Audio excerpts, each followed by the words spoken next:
नमस्कार दोस्तों, बालाजी स्टडी अड्डा में आपका स्वागत है। तो सीटेट 2020 के लिए जैसे कि डेली शाम 8 बजे हम आपको क्लास प्रोवाइड करा रहे हैं। तो कल पिछले वाले वीडियो में जो जीन पियाजे कंप्लीट टॉपिक था वो जो है बढ़ाया गया था। यदि आपने नहीं देखा है, साइड में आई बटन में वीडियो मिल जाएगा, आपको उसको अवश्य देख लीजिएगा क्योंकि कंप्लीट जीन पियाजे वहाँ पर आपको मिल जाएगा। आज हम देखेंगे हिंदी का प्रैक्टिस सेट नंबर 2 और इस पर आधारित कुल हम 15 प्रश्न देखेंगे क्योंकि बाकी बचे जो 15 प्रश्न होते हैं वो आपके पैराग्राफ 2 आते हैं, उस पर बेस्ड होते हैं। तो यहाँ पर पैराग्राफ कराने का कोई मतलब नहीं है। तो यहाँ पर हम कुल 15 प्रश्न जो है वो देखेंगे। चलिए शुरू करते हैं प्रश्न नंबर 1 से।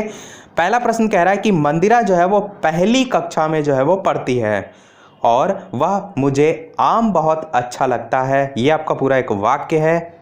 फिर कह रहा है कि मैं थक गई, ये दूसरा वाक्य है। जो आदि वाक्य हैं उनका प्रयोग जो है वो करती है। वो पढ़ती किस में है? पहली कक्षा में। और पूछ प्रश्न ये रहा है कि जो मंदिरा है उसके संबंध में चारों कथन में से कौन सा सही होगा। पहला कथन कह रहा है कि लिंग, वचन, क्रिया आदि की दृष्टि से सर्वनाम का प्रयोग करना वो जानती है। दूसरा ऑप्शन कह रहा है कि केवल सर्वनाम का ही प्रयोग करना जानती है।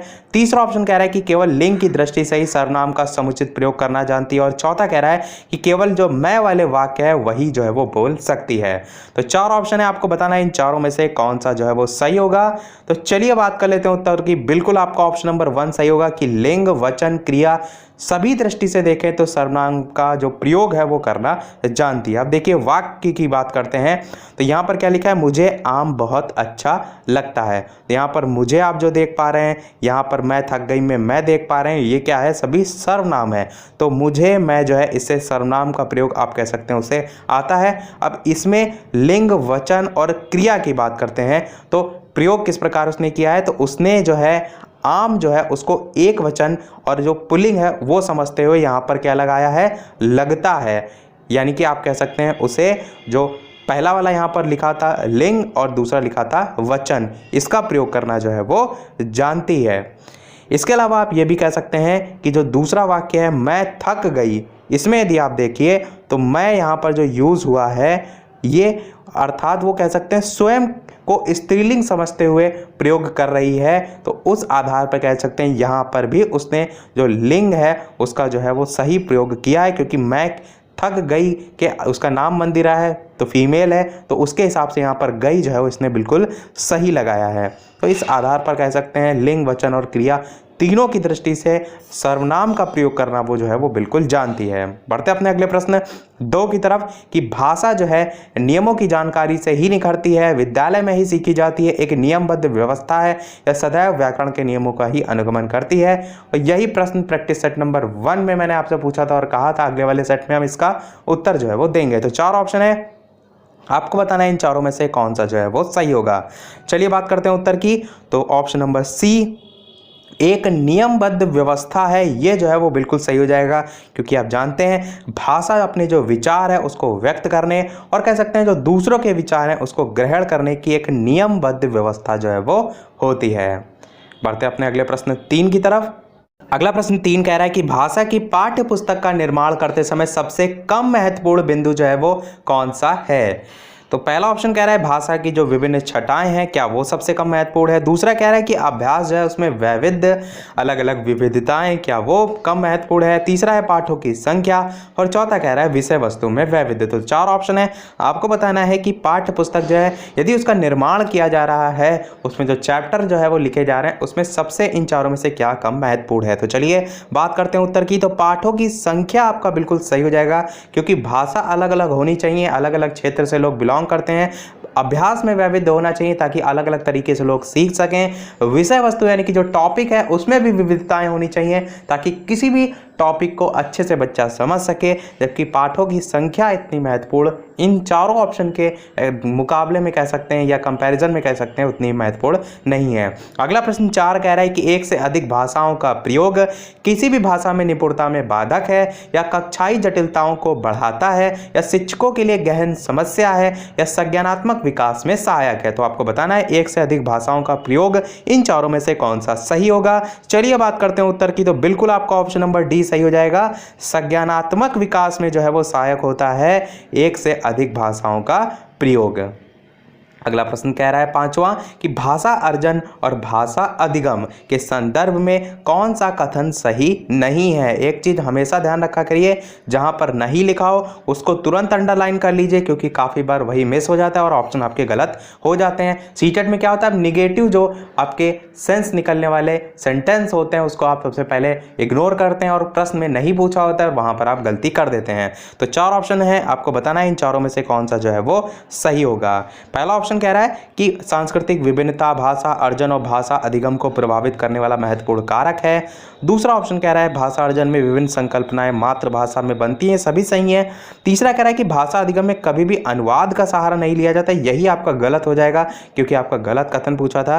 तो ये आपका ऑप्शन नंबर सी जो है वो बिल्कुल सही हो जाएगा। और कह सकते हैं जो भाषा है उसको ग्रहण करना या सीखना या एक दूसरे के पूरक जो है वो होते हैं, इन दोनों पर हम कह सकते हैं सांस्कृतिक विभिन्नता, मातृभाषा, स्वभाव, इन सभी का जो है वो अलग अलग प्रभाव जो है वो पड़ता है। तो इस आधार पर आप कह सकते हैं तीसरा भी आपका कथन सही लिखा है कि भाषा अर्जन सहज और स्वाभाविक होता है, जबकि भाषा अधिगम प्रयासपूर्ण जो है वो होता है। तो आपका ऑप्शन सी जो है वो गलत हो जाएगा। अगला प्रश्न 6 कह रहा है कि एक बहुभाषिक कक्षा में आप किसे सबसे कम महत्व देंगे। बहुभाषिक कक्षा में यानी कि एक कक्षा में अलग अलग भाषा बोलने वाले बच्चे हैं, तो सबसे कम आप प्रायोरिटी किस सेंटेंस को देंगे। पहला कह रहा है कि बच्चों को सिखाना कि दो भाषाओं के मध्य विद्यमान समानता व अंतर का विश्लेषण कैसे किया जाता है। दूसरा कह रहा है कि विभिन्न प्रकार का बाल साहित्य। तीसरा कह रहा है कक्षा में विभिन्न प्रकार की सामग्री से समृद्ध वातावरण। और चौथा कह रहा है कि कक्षा के बहुभाषिक और बहुसांस्कृतिक संदर्भ जो है उनके प्रति संवेदनशीलता। तो आपको बताना है सबसे कम महत्व किसको देंगे। तो चलिए बात करते हैं उत्तर की। बिल्कुल आपका ऑप्शन नंबर ए सही हो जाएगा कि बच्चों को सिखाना कि दो भाषाओं के मध्य विद्यमान समानता व अंतर जो है उसका विश्लेषण कैसे किया जाता है, ये आपका बिल्कुल गलत हो जाएगा, या कह सकते हैं इसको कम महत्व देंगे, क्योंकि जो भाषिक कक्षा ही है तो उसमें आप किस प्रकार से उसमें विद्यमान समानता या अंतर को जो है समझाएंगे, आप उसको कह सकते हैं ज़्यादा प्रायोरिटी देंगे, या कह सकते हैं जो बहुसांस्कृतिक संदर्भ है उसके प्रति जो संवेदनशीलता है उसको देखते हुए दो भाषाओं के जो मध्य अंतर है या समानता है उसका विश्लेषण कह सकते हैं इतना ज़्यादा इंपॉर्टेंट जो है वो नहीं होता है। तो आपका ऑप्शन नंबर ए जो है वो सही हो जाएगा। अगला प्रश्न 7 कह रहा है प्राथमिक स्तर पर भाषा की पाठ्य पुस्तकों में किस तरह की रचनाओं को स्थान दिया जाना चाहिए। केवल कहानियों अथवा कविताओं की, विदेशी साहित्य की रचनाएं, या ऐसी रचनाएं जो बच्चों के परिवेश से जुड़ी हों और जिनमें भाषा की अलग अलग छटाएं हों या जो प्रत्यक्ष रूप से मूल्यों पर आधारित हों। तो 4 ऑप्शन है। आपको यहाँ पर प्राथमिक स्तर लिखा है, इस चीज का भी विशेष ध्यान दीजिएगा, यहाँ पर किसके लिए पूछा जा रहा है, क्योंकि ऑप्शन आपके बिल्कुल और सही हो सकते हैं, परंतु यदि प्राथमिक स्तर लग गया है तब आपको देखना है बच्चों का परिवेश कि वो आसपास की चीजों से कैसे जोड़ सके, उनमें भाषा की अलग अलग छटाएं हो। तो आपका ऑप्शन सी जो है वो बिल्कुल सही हो जाएगा। कक्षा 1 से 5 आपका प्राथमिक स्तर जो है वो हो जाएगा। अगला प्रश्न कह रहा है 8वां, इसके अलावा वीडियो पसंद आ रहा हो तो वीडियो को लाइक भी करते रहिएगा ताकि मुझे भी मोटिवेशन मिलता रहे, मैं आपके लिए इसी प्रकार अच्छे से अच्छे प्रश्न लाता रहूं और आप अच्छे से अच्छे अंक जो है वो हासिल कर सके आगे आने वाला जो पेपर है सीटेट का। प्रश्न देखते हैं अगला कि निम्नलिखित में से कौन सा द्वितीय भाषा शिक्षण का उद्देश्य जो है वो नहीं है। 4 ऑप्शन दे रखे हैं कि बोलने की क्षमता के अनुरूप लिखने की क्षमता का विकास। दूसरा ऑप्शन कह रहा है कि विभिन्न क्षेत्रों स्थितियों में हिंदी की विभिन्न जो प्रयुक्ति हैं उनको समझने की योग्यता का विकास। तीसरा कह रहा है कि हिंदी के व्याकरणिक जो नियम है उनको कंठस्थ करना। चौथा कह रहा है कि दैनिक जीवन में हिंदी में समझने और बोलने की क्षमता का विकास। और यहाँ पर क्या पूछा है, कौन सी जो सेकेंड लैंग्वेज शिक्षण है यानी कि द्वितीय भाषा शिक्षण है उसका उद्देश्य नहीं है। तो चलिए बात कर लेते हैं उत्तर की। तो बिल्कुल आपका ऑप्शन नंबर 3 सही हो जाएगा कि हिंदी के व्याकरणिक जो नियम है क्या उनको कंठस्थ करना किसी भी प्रकार का उद्देश्य हो सकता है। किस बच्चे को आप सिखा रहे हैं वो उद्देश्य हो सकता है, उसको उसके जीवन में उतार रहे हैं वो उद्देश्य हो सकता है, परंतु कंठस्थ करना किसी भी प्रकार से आपका सही नहीं है। तो आप कह सकते हैं ऑप्शन नंबर सी जो है आपका बिल्कुल सही हो जाएगा। अगला प्रश्न कह रहा है नवा कि हिंदी भाषा का मूल्यांकन करते समय आप सबसे ज़्यादा किसे महत्व देंगे?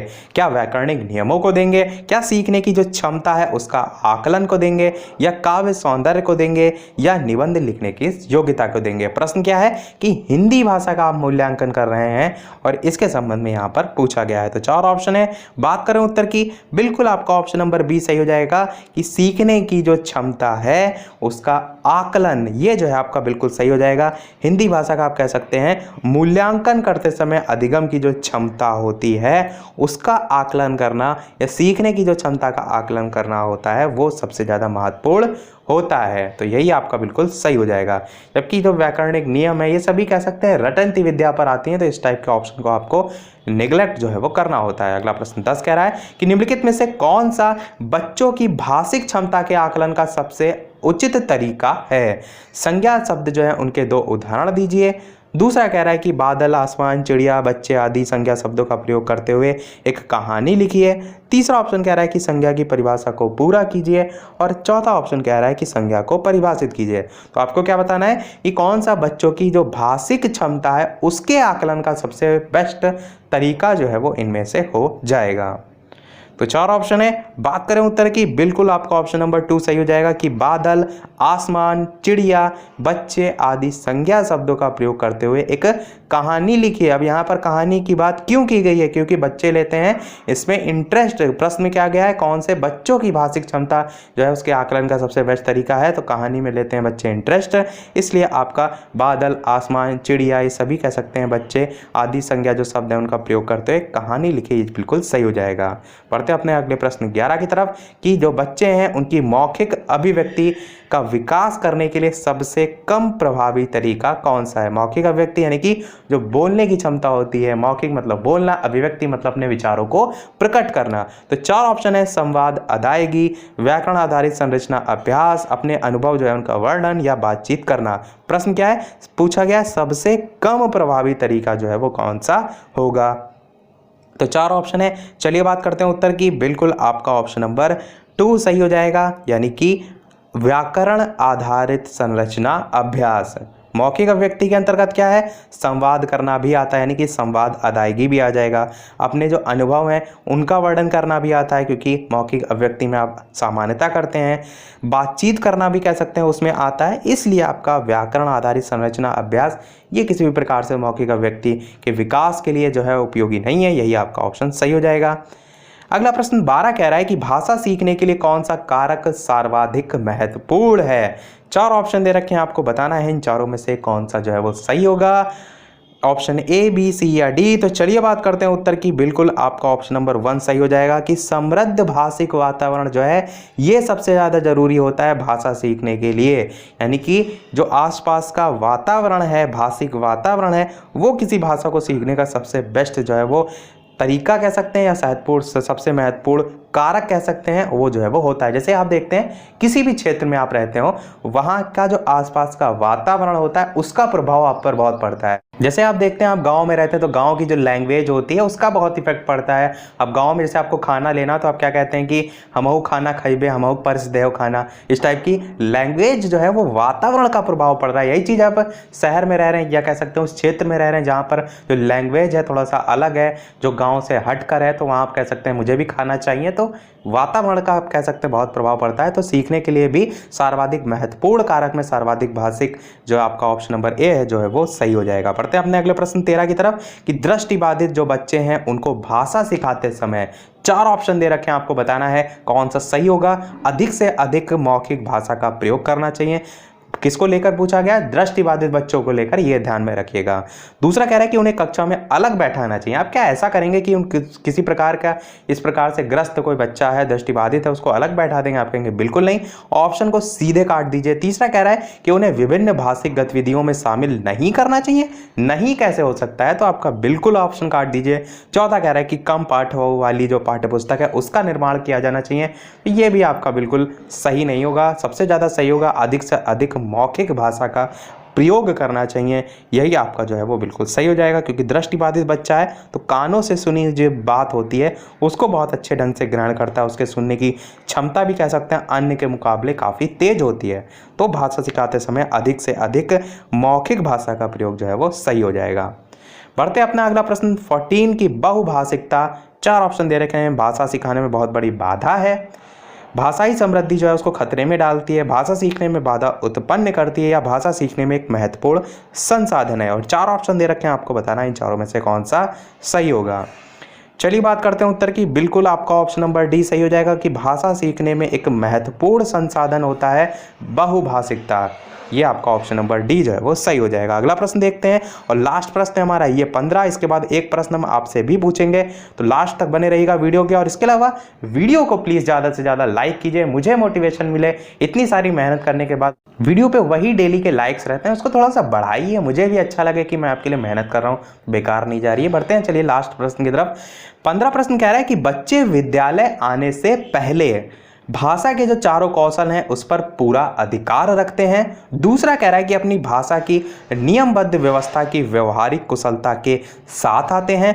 तीसरा कह रहा है कोरी स्लेट होते हैं। और चौथा कह रहा है कि भाषा का समुचित उपयोग करने में समर्थ नहीं होते हैं। तो बच्चे विद्यालय आने से पहले किस प्रकार के होते हैं, ये यहाँ पर जो है वो पूछा गया है। 4 ऑप्शन दे रखे हैं, आपको बताना है इन चारों में से कौन सा सबसे उपयुक्त कथन होगा। चलिए बात कर लेते हैं उत्तर की। बिल्कुल आपका ऑप्शन नंबर 2 सही हो जाएगा कि अपनी जो भाषा है उसकी नियमबद्ध व्यवस्था की व्यवहारिक कुशलता के साथ वो आते हैं जब बच्चे विद्यालय में प्रवेश लेते हैं। उनकी अपनी एक नियमबद्ध और व्यवहारिक भाषिक व्यवस्था होती है जो कह सकते हैं व्याकरण नियमों से थोड़ी सी भिन्न होती है, क्योंकि वो तो विद्यालय में जब बच्चा आएगा तब धीरे धीरे सीखेगा। उसे जो अपनी मातृभाषा है उसमें अपना जो आसपास का परिवेश है उससे जो कह सकते हैं जो सीखा है उसी के अनुरूप उसकी जो भाषा है उसका वो प्रयोग करता है। तो मैंने पहले ही बताया कि उसका आसपास का वातावरण बहुत इफेक्ट डालता है। तो यही आपका बिल्कुल जो है वो सही हो जाएगा, ऑप्शन नंबर बी। तो चलिए बढ़ते हैं अब अपने प्रश्न की तरफ। जैसे कि सभी वीडियो में हम आपसे एक ना एक प्रश्न पूछते हैं। इस वीडियो का आपके लिए प्रश्न ये है कि भाषा अर्जन में महत्वपूर्ण क्या है। ऑप्शन ए कह रहा है भाषा का व्याकरण, ऑप्शन बी कह रहा है पाठ्य पुस्तक, ऑप्शन सी कह रहा है भाषा का शिक्षक, ऑप्शन डी कह रहा है कि भाषा के विभिन्न रूपों का प्रयोग।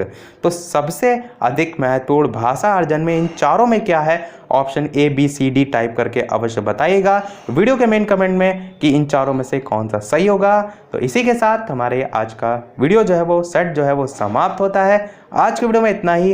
वीडियो पसंद आया हो तो लाइक अवश्य कीजिएगा, नए हैं चैनल पर तो सब्सक्राइब जरूर कीजिएगा ताकि इसी प्रकार आगे भी आपको मिलते रहे वीडियो। और यदि सुपर टेट की क्लास आपको देखनी है तो दोपहर 3 बजे जो है वो देख सकते हैं। तो आज के वीडियो में इतना ही, मिलते हैं अगले वीडियो में नए टॉपिक के साथ। तब तक के लिए नमस्कार, थैंक यू फॉर वॉचिंग।